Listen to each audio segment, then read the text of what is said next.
All right, if you're a parent of a teen, that clip may have hit a little too close to home.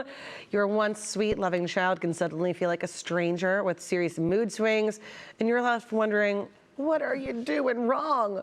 Well, we've got some good news. You're not alone, and as frustrating as it may seem, teenage rebellion is a common growing pain almost every parent will face. But here's the question.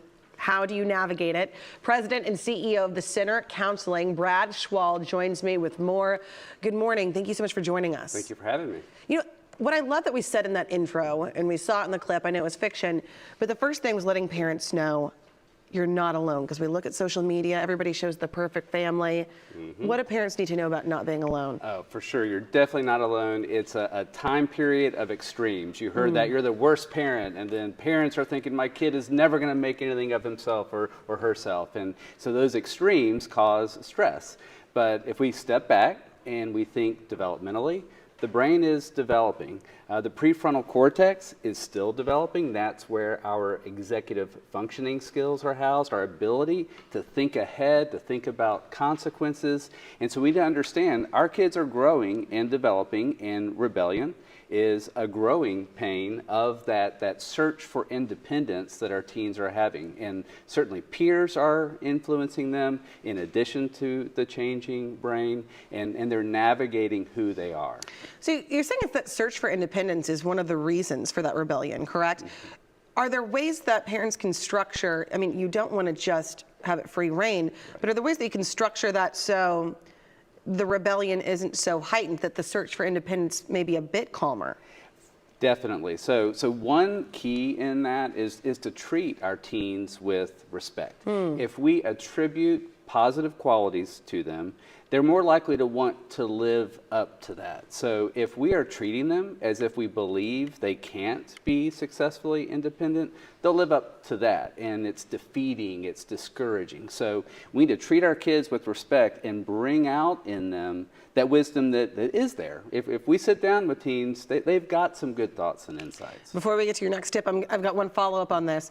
You have to treat them with respect even when they're disrespecting you. You have to be the bigger person? Use some differential attention, yeah. So don't get stuck into that argument. The more we get in that argument, the more we escalate, the whole situation escalates. It's hard. Vent with your spouse, vent with a friend, find somebody else. But don't stoop to the teens level. Do not stoop to the teens level. Okay, all right. Easier said than done sometimes. Your second piece of advice, things that parents can do, what would you say? So make expectations clear. Teens have a keen sense of what is fair and what is not. So the more that we can tell them what we expect before a problem happens, the easier it is to, when we do have to redirect, go back and say, well, we had talked about this being your curfew, or this being when you call me or let me know when you're moving houses. And so the more they know what is coming, the better. All right, clear expectations. Third piece of advice. So giving them a chance for that successful independence.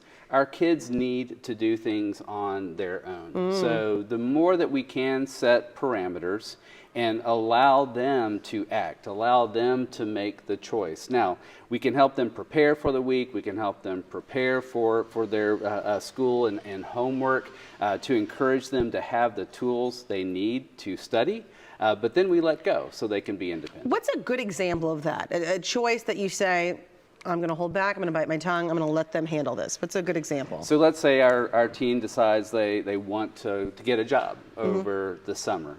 Then we might talk to them about, okay, what do you need to do? What are you thinking about? But then we step back and we don't ask questions and say, oh, well, are you really sure that you can do that? Is that a good idea?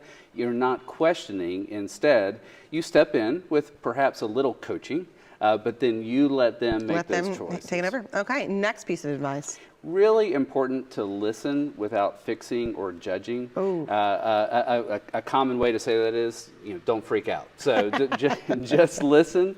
Don't jump to try to solve the problem for them. Validate their feeling. If they're saying you're the worst parent in the world, certainly we say I'm not for talking to you that way.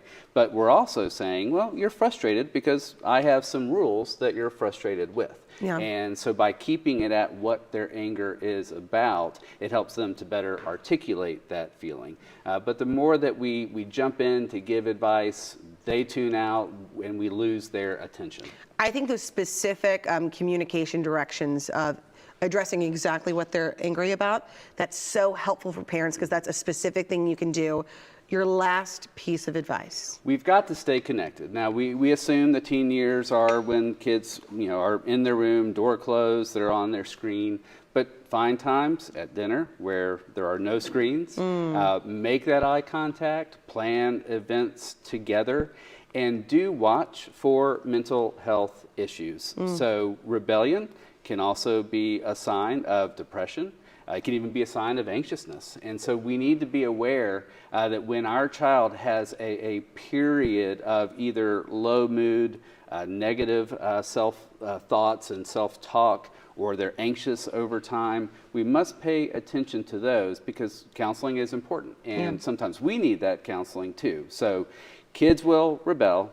But if our kids are not thriving in areas of their lives across the board, if they're struggling in areas across the board in their lives, we need to pay attention to that. If people want more information, where can they find you? thecentercounseling.org, and our therapists provide counseling. We do psychological evaluations, and we're here to be a real practical help because these are difficult years. We take insurance so that people can access this important resource to step back and think and plan. Thank you for being here, and what I really loved was it was practical and actionable, so thank you for being here. Thank you. All right, guys, coming up on GMT, artificial